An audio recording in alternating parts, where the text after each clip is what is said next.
하나님 끝까지 남는 자가 되게 하옵소서. 우리가 오늘은요 스가랴서를 마무리하려고 합니다. 긴 여정 동안 스가랴서를 나누었는데요. 스가랴의 전체적인 의미를 먼저 한번 살펴보려고 합니다. 스가랴서는요 총 14장으로 되어 있습니다. 제1부는요 1장부터 6장까지 8가지의 환상을 설명드렸고 7장 8장에는요 4가지 설교를 말씀드렸으며 또 제3부인 9장에서 14장까지는 2가지 경고를 말씀드렸습니다. 이 스가랴서의 말씀에서요 우리가 배경을 따져봐야 되는데, 이것은 이스라엘 백성들이 제1차 포로기한 때에 약 5만 명 정도가 수룹바벨과 대제사장 여호수아를 따라왔습니다. 그들이 해야 될 사명은요 성전, 무너진 성전을 재건하고 예배를 회복하는 것이었습니다.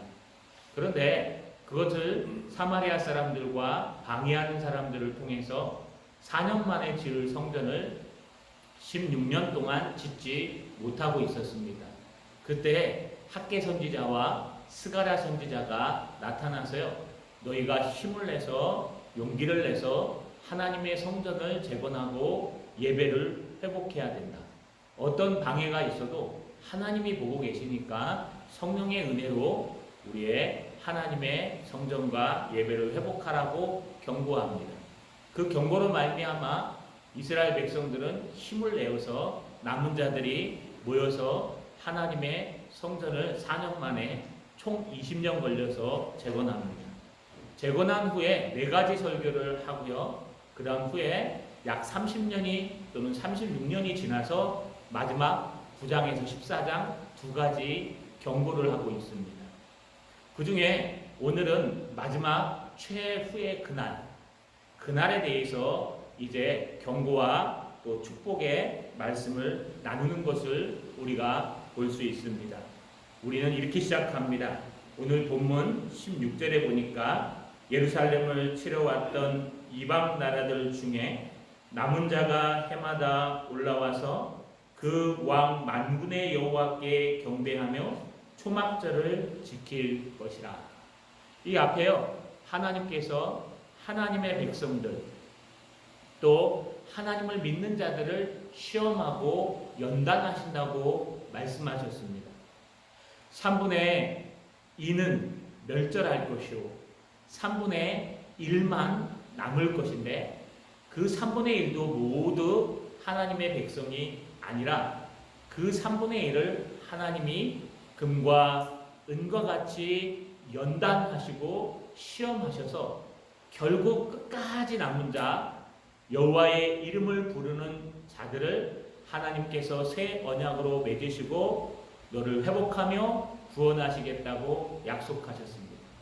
심판의 골짜기에서요 도망오는 그 남은 자들과 예루살렘을 치러 올라와 죽이려고 따라오는 그 이방 백성들을 축복과 심판을 하시면서 무엇을 하셨습니까? 그 예루살렘 하나님의 성전, 신약의 하나님의 교회를 치러 오는 자들을 그 혀가 입속에서 썩게 하시고 눈 구멍 속에서 썩게 하시고 살이 썩게 하셔서 하나님이 재앙을 내리시고 또 그들 사이에 자rum질환이 일어나서 스스로의 형제를 치는 재앙이 내려진다고 했습니다.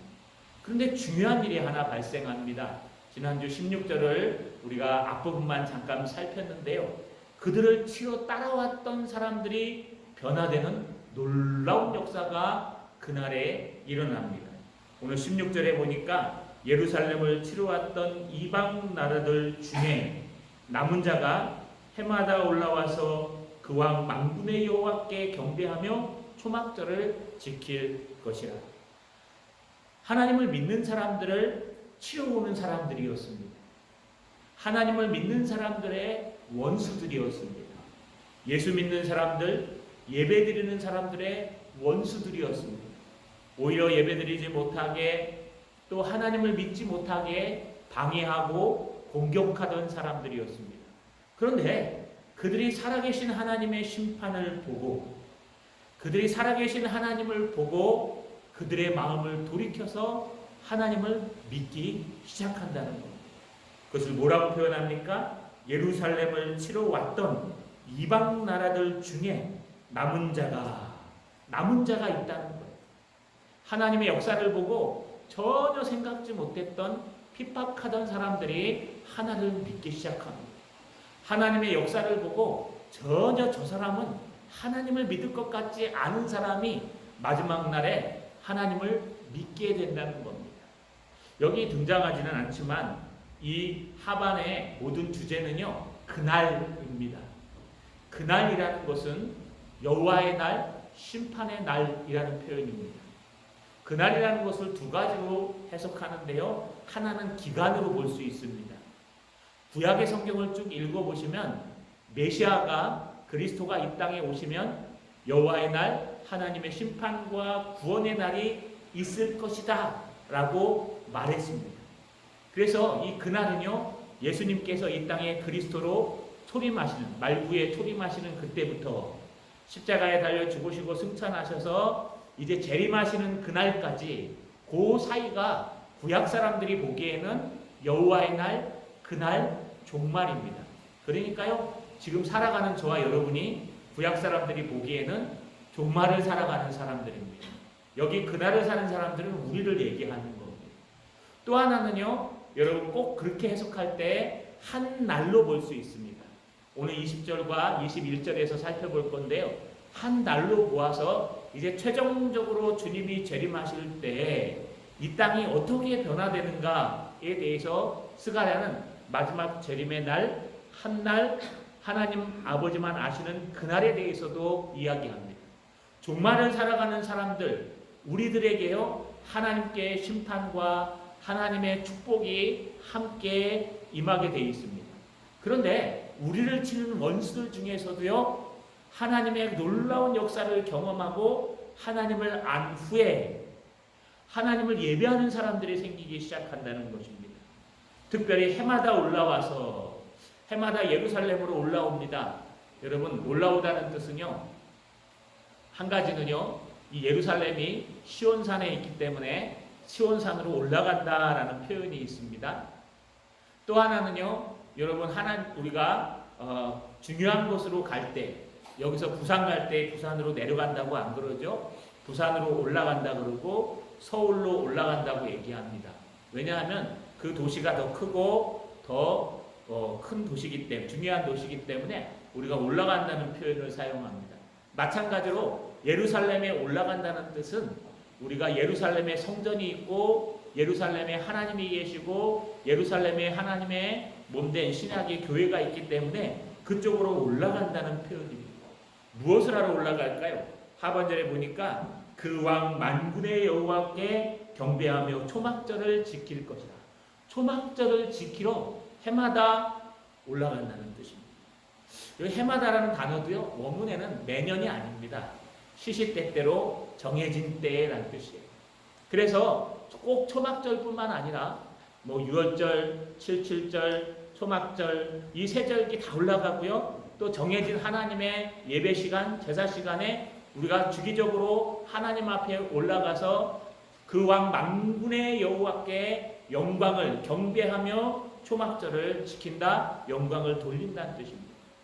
왜 하필이면 초막절일까요, 여러분? 여러분, 이스라엘 3대 절기는 유월절 또는 무교절, 칠칠절 또는 오순절, 맥주의 초실절이라고도 얘기하고요. 그 다음 세 번째가 초막절 수장절이라고도 표현합니다. 왜 초막절을 지킨다고 얘기할까요? 이 초막절은 여러 가지 의미가 있습니다. 하나는요, 이스라엘 백성들이 여러분 광야에서 만나와 또 물, 하나님이 주시는 물을 먹고 살았습니다. 그러다가요, 가나안 땅에 들어와서 모든 곡식을 가꾸고 일구어서 그 곡식을 갖다가 추수한 다음에 그 곡식을 창고에 쌓아놓는 수장절이라고도 합니다. 창고에 쌓아놓고 하나님께서 비와 햇볕과 은혜를 주셔서 우리가 은혜로 광야의 생활을 마무리하고 이제부터는 광야가 아닌 하나님의 땅, 약속의 땅 가나안에서 농사를 짓고 살 수 있습니다. 그래서 수장절 이제 모든 곡식을 창고에 쌓아놓고 드리는 감사 예배. 그런데 초막절이라고 한 이유는요, 그 감사를 잊지 않기 위해서 하나님의 은혜로 이스라엘 백성들은요, 이 초막절이 되면 7월 10일부터인데요, 초막절이 되면은요, 자기 집에서 지내지 않고 집 바깥에서 때로는 옥상에 올라가서 야외에서 텐트를 쳐놓고요, 천막을 쳐놓고 그 안에서 일주일 동안 살았습니다. 왜 일주일 동안 이런 불편한 생활을 할까요? 너희가 잊지 말라는 거예요. 너희가 광야에서 40년 동안 하나님의 은혜로 살아갈 때에 하나님이 만나와 메추라기와 물과 많은 것들을 내려서 너희가 하나님의 은혜로 움직이며 먹고 살았다는 것을 절대로 잊어서는 안 된다. 또 하나는요, 너희가 비록 가나안 땅에 들어와서 이제 농사를 짓고 그 농사지은 모든 곡식을 창고에 쌓아놓고 수장절을 지키는 이 감사한 절기에 하나님이 은혜 주셔서 이 가나안 땅에 들어왔다는 것, 하나님이 은혜 주셔서 사막에서 살아남았다는 것, 하나님이 은혜 주셔서 죽을 수밖에 없는 우리가 살아났다는 것을 절대로 잊어서는 안 된다. 그 대표적인 절기가 바로 초막절입니다. 여러분, 초막절을 올라와서 지킨다는 뜻은 하나님 앞에 은혜로 예배한다는 뜻과 신약에는 똑같습니다. 신약에 이 예루살렘은요, 하나님의 성전이 있는 곳, 하나님의 성전은 저와 여러분인데 우리가 두세 사람이 모이는 것이 교회라고 얘기합니다. 교회를 성전이라 불러도 상관없습니다. 여러분, 이렇게 하나님이 성전에 모여서 하나님의 몸된 교회에 모여서 하나님의 은혜의 예배를 드리기 위해 그들이 예루살렘으로 올라왔다는 거예요. 누가요? 이스라엘 백성들이 아니라 이방인들 중, 이스라엘 백성들이 아니라 우리의 원수 중에 하나님이 남긴 사람들이 그렇게 올라온다는 뜻입니다. 이것이 하나님의 남은 사람들, 3분의 1은 멸절하고 3분의 1만 남고 3분의 1 중에서도 시험과 연단을 받아서 끝까지 충성한 사람들만, 여호와의 이름을 부르는 사람들만 새 언약을 맺어 남는데, 그 남은 사람들 말고 이방에서 온 사람들 중에도 그런 사람들이 생겨서 그들이 해마다 정해진 시간에 하나님의 교회에 나와 예배하고 하나님을 찬양한다는 것입니다. 그래서요, 여러분, 유명한 어거스틴과 여러분 칼빈은 그런 얘기를 했습니다. 하나님이 아버지면 교회는 어머니다. 여러분, 하나님이 아버지는 교회는 어머니다 뜻이 뭘까요? 교회가 어떻게 어머니가 됩니까? 하나님 아버지를 믿는 사람들, 예수 그리스도를 믿는 사람들은 하나님의 몸된, 그리스도의 몸된 교회에 속해서 그 교회에 와서 예배드리고 은혜의 방편을 통해서 말씀, 기도, 찬양을 통해서 은혜를 받고 공급을 받는다는 거예요. 여러분, 어떤 아이가 혼자 자라는 아이가 있습니까? 아버지는 가장으로서 바깥에서 일을 하고 돈을 벌어오면요, 어머니는 여러분 옆에서 뭐합니까? 내조하면서 아이의 기저귀를 갈아주고 또 아이의 젖병을 바꿔주고 또 아이의 모든 이유식을 해주지 않습니까? 그런데요, 나는 아버지를 믿고 아버지를 따르는데 어머니는 필요 없어. 나는 혼자서 젖병을 물 수 있고 젖병을 탈 수 있고 혼자서 이유식을 해먹을 수 있고 혼자서 기저귀를 갈 수 있어. 나는 혼자서 컸어 라고 하는 사람이 있습니까? 없습니다. 그래서요, 어거스틴과 칼빈은요, 하나님이 아버지면 교회는 어머니이다. 정말 하나님을 믿는 사람, 정말 예수 그리스도를 믿는 사람, 정말 끝까지 남는 사람들은 이 하나님의 몸된 가지에 붙어서, 이 줄기에 붙어서 하나님의 은혜를 받으면서 하나님의 은혜의 예배를 드리면서 버텨나가고 이겨나간다는 것입니다. 그런데 그렇지 못한 사람들이 등장합니다. 오늘 17절에 보니까 땅에 있는 족속들 중에 그 왕 만군의 여호와께 경배하러 예루살렘에 올라오지 아니하는 자들에게는 비를 내리지 아니하실 것입니다. 여러분, 땅의 모든 자들 중에 남은 자들이 있습니다. 이 남은 자일지라도 그들이 하나님 앞에 올라와서 예배드리지 아니하면, 예루살렘 하나님이 중앙 성소, 하나님의 성소, 하나님의 성전이 있는 하나님의 몸된 신약의 교회에 올라와서 하나님 앞에 초막절을 지키지 아니하면, 감사의 예배를 드리지 아니하면 하나님께서 그에게 뭘 끊어요? 비를 끊을 것이라고 말씀하십니다. 여러분, 비를 끊으면, 농사하시는 분들은 아시겠지만 비를 끊으면 어떻게 될까요? 비가 많이 와도 문제지만 비가 전혀 안 오면 더 문제입니다.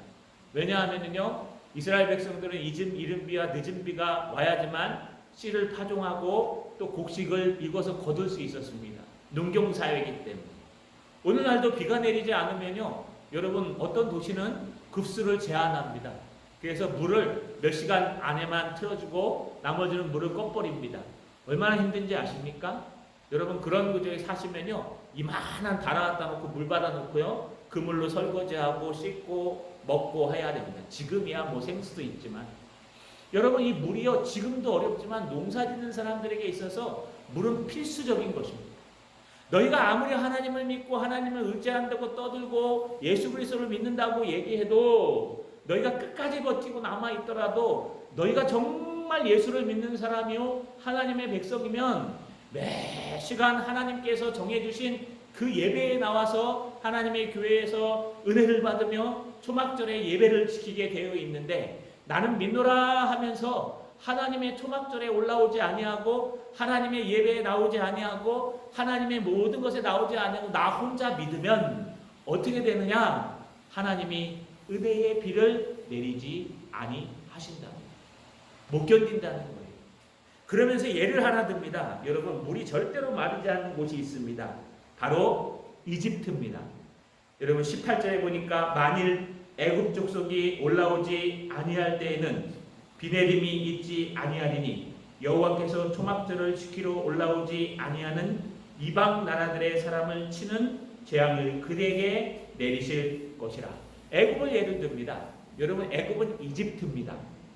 이 이집트는 지금은 사막인데요, 이 당시만 해도 이집트는 4대 문명의 발상계 중에 하나였어요.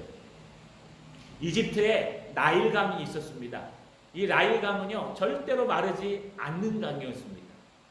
그래서 이 나일강에서는요, 씨를 뿌리고 추수할 때에는 나일강이 1년에 2번이나 한 번씩 범람합니다. 너무 물이 많이 와가지고. 그럼 범람하면 서서 그 평화가 쫙 펼쳐져 있으니까요, 씨를 갖다가 그냥 뿌리는 거예요. 파종을. 그러면은 그 홍수를 타고 씨가 쫙 평화로 흘러 들어가갖고 씨가 다 묻힌 다음에 홍수가 싹 가라앉으면요, 씨 뿌릴 필요가 없대요. 그냥 거기서 벼가 나고 이삭이 나고 밀이 나고 막 나는 거예요. 그러니 얼마나 이 홍수를 이용해서 농사를 지었습니까? 이 나일강의 물은 절대로 안 마릅니다. 이제까지 마른 적이 없었어요. 이렇게 나일강은요, 문명이 시작된 곳 중에 하나요, 절대로 물이 마르지 않는 곳 중에 하나요, 비가 많이 와서 홍수가 1년에 2번 이상 생기는 곳이기 때문에 나일강은요, 물로 유명합니다. 그런데 하나님께서 비록 물이 절대로 끊기지 않는다고 생각하는 나일강에 있는 이집트, 애굽 사람일지라도 너희가 감사함으로 초막절을 지키러 예루살렘에 올라오지 아니하면 내 비내림이 있지 아니하리라.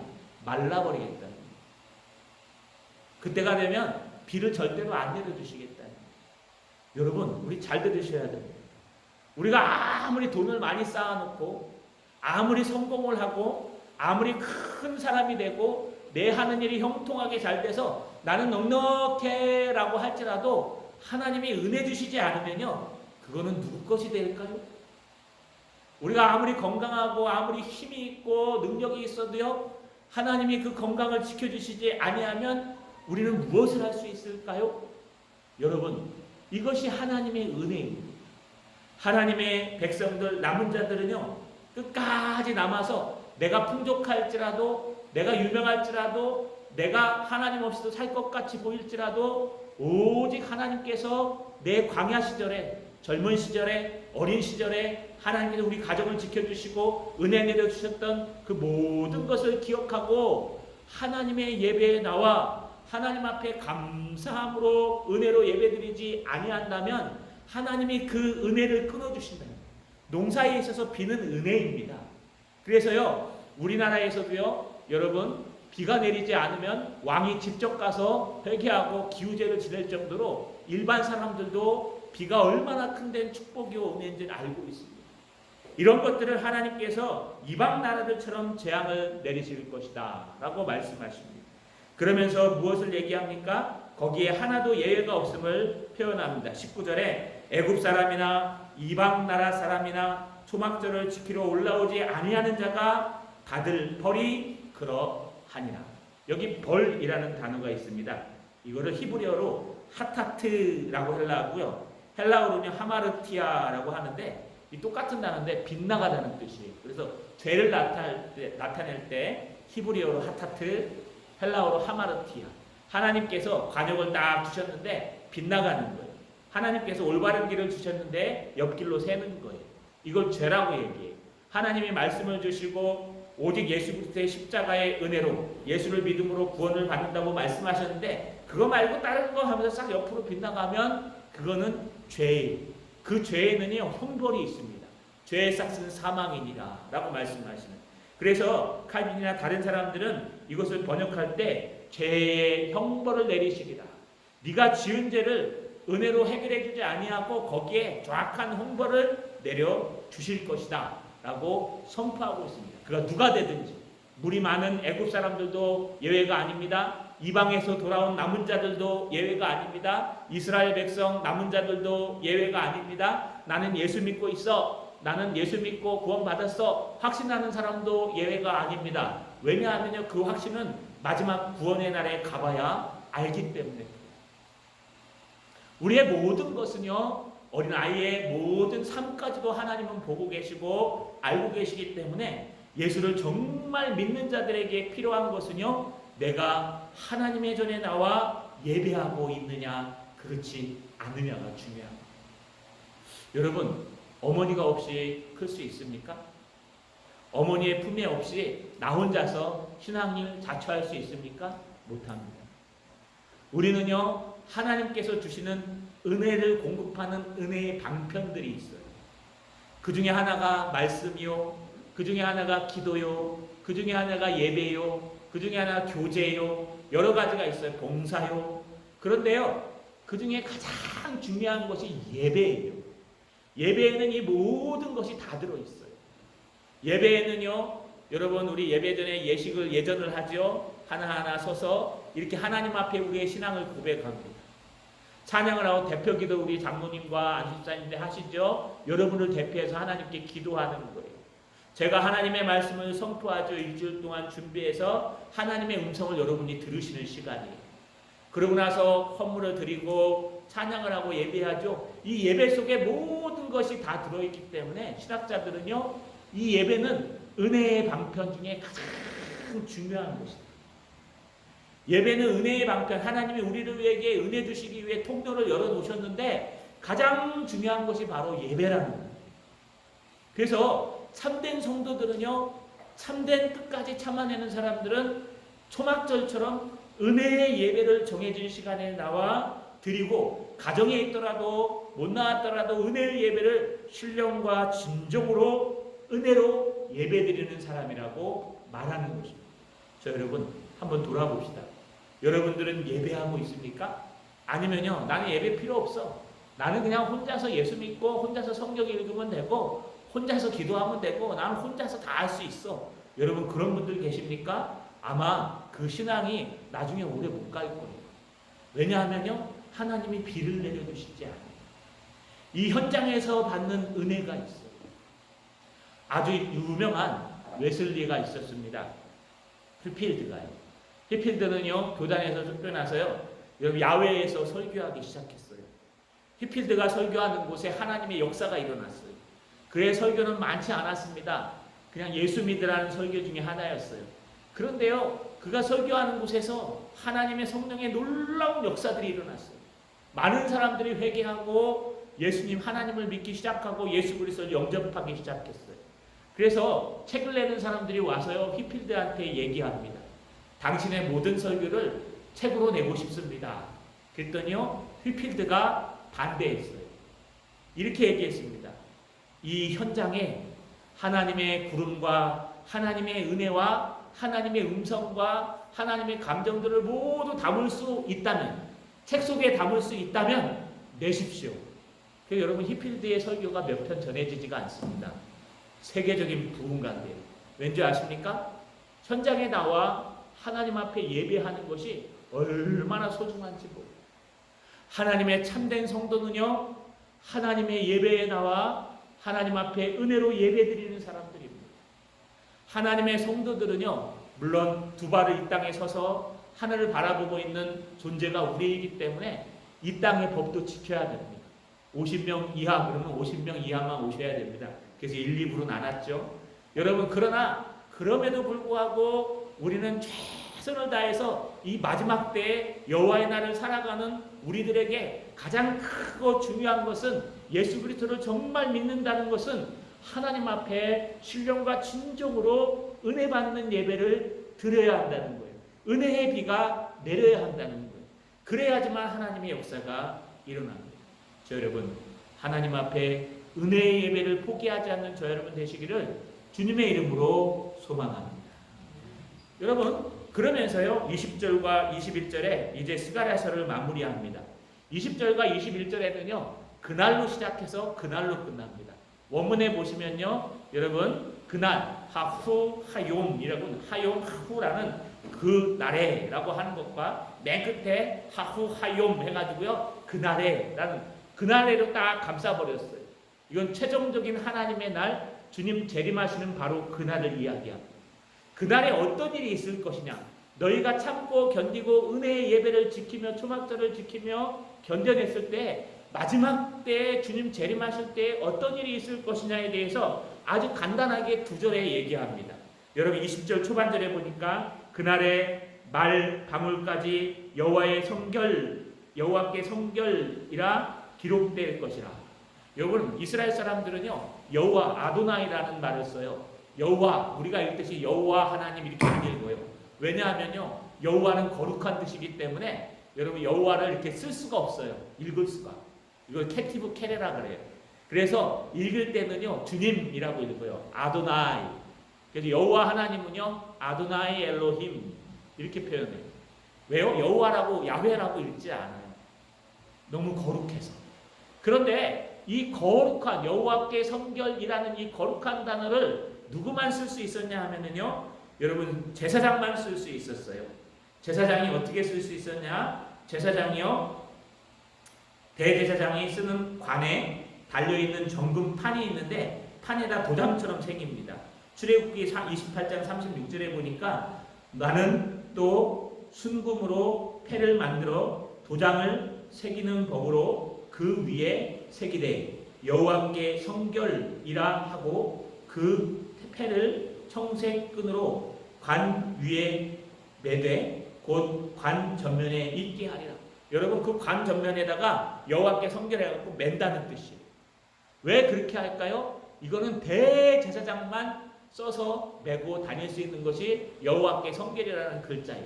그런데 주님께서 재림하시는 그날, 주님께서 이 땅에 오셔서 하나님의 왕국을 이루시는 그날에는요, 여러분, 모든 사람들이 다 거룩해지게 돼 있어요. 사단이 사라지고 하나님의 죄성이 사라지는 그때에는요, 말방울, 심지어 그날에는 말방울에까지, 말에다가 이렇게 종을 답니다. 코에다가도 달고 목에다가도 달고. 말이 뛰면 쩔렁쩔렁 거립니다. 여러분, 왜 답니까? 고양이 방울을 왜 달아요? 고양이 하도 조용히 움직이니까 어디 있는지 보려고. 톰과 제리 만화를 보니까요, 이 고양이 방울을 단 사람은 제리예요. 제리. 쥐가 달았대요.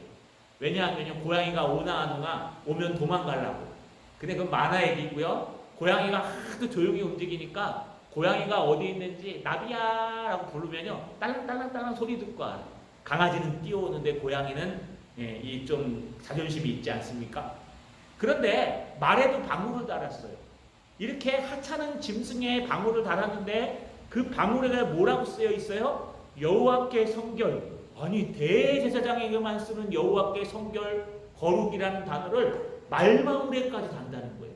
그러니 짐승이든지 하나님의 대제사장이든지 모두가 다 하나님의 나라에서는 다 거룩한 사람.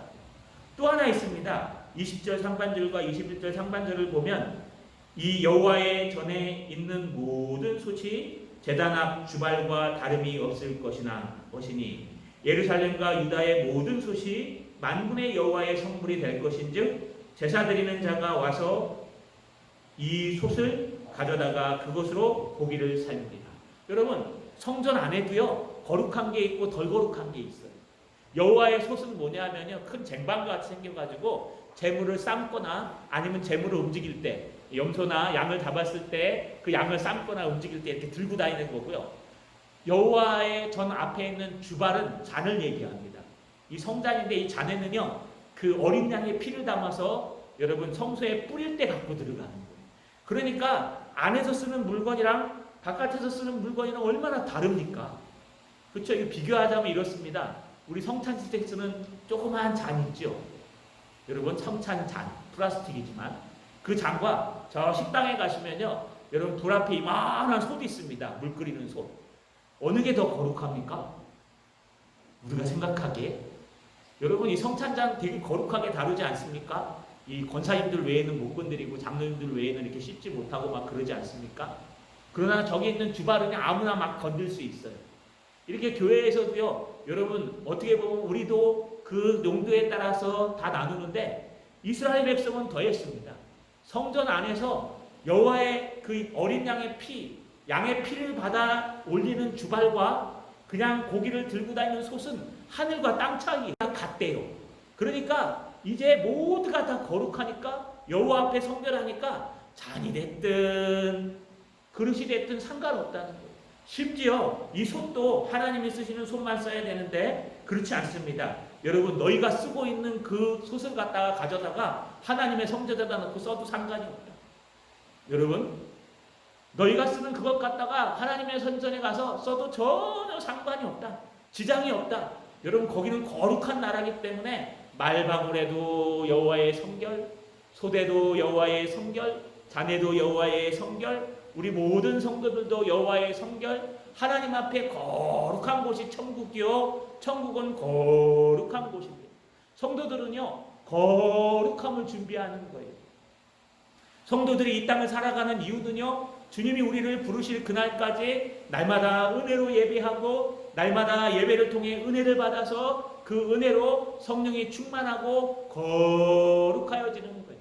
내 성품이 하나님 앞에 거룩하여집니다. 내 말투가 하나님 앞에 거룩하여집니다. 내 중심이 하나님 앞에 은혜로 거룩하여집니다. 어떤 어려움과 환난이 있어도 하나님 앞에 거룩하게 살아갑니다. 오늘보다는 내일이 더 거룩합니다. 내일보다는 모레가 더 거룩합니다. 모레보다는 내년이 더 거룩해집니다. 주님 오시는 그날까지 우리는 거룩하고 또 거룩하고 거룩하고 주님 오실 때 천사들이 말한 것처럼 거룩하다 거룩하다 거룩하다. 여러분 깨끗하고 성결하다는 뜻이. 이것이 마지막 때에 있을 우리들의 모습입니다. 여러분 속에 있는 죄악은 다 사라질 거예요. 비판하는 마음도 다 사라질 거예요. 그때 남는 것은 주님 앞에 은혜로 예배한 것과 거룩한 십자가의 은혜밖에는 남지 않을 것입니다. 그런데 여기 그렇지 못한 한 가지가 있습니다. 무엇이냐? 21절 끝에 보니까 그날에는 만군의 여호와의 전에 가나안 사람이 다시 있지 아니하리라. 여러분 왜 스가랴 마지막 끝장에 이런 안 좋은 경고를 쓰실까요? 이 가나안 사람은요 가나안의 7 족속을 이야기하기도 합니다. 이들은요 이스라엘 백성들이 땅을 다 차지한 다음에 농사를 짓지 못해서 상인이 되었습니다. 그래서 이 가나안이라는 뜻은 상인이라는 뜻도 있어요. 그들은 이문을 남기기 위해서요 하나님을 믿는 것보다 유통하며 여기저기 돌아다니면서요 자기의 이익과 자기의 삶을 위해 뛰어다녔어요. 장사하는 사람들이었어요. 그들이 하나님의 전에까지 침투하여서 하나님의 전에 예수님께서 채찍으로 쫓아내신 일도 있었습니다.